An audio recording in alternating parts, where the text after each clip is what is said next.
How do you know when a house is trying to tell you something? This is the city of Los Angeles, California, a town built on sunshine and quiet little problems nobody wanted to talk about.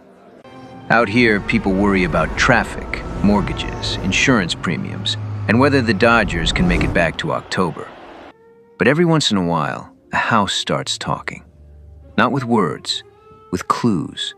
And the question is, are you listening?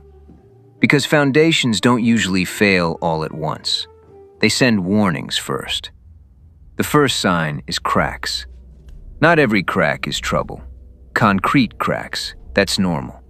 But when cracks start growing, widening, or showing up around doors and windows, your house may be trying to get your attention. The second sign is doors and windows that suddenly don't want to cooperate. A door that used to swing freely now sticks. A window won't close. Most people blame the weather. Sometimes it's the foundation moving underneath them. And the third sign is sloping floors. You don't always notice it right away. A ball rolls across the room. A piece of furniture leans. Something just feels a little off. Like a detective walking into a room and knowing somebody moved the furniture.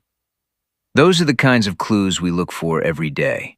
Because in Los Angeles, the ground moves, the hills move, water moves, and sometimes houses move right along with them. The good news? Most foundation problems are easier and less expensive to deal with when they're caught early. So if your house is trying to tell you something, listen. I'm Dale with LA Structural, and that's this week's question. How do you know when a house is trying to tell you something? Sometimes you don't, until it starts talking louder. Do you have foundation problems? We can fix them. Call us today. Do not wait until it's too late.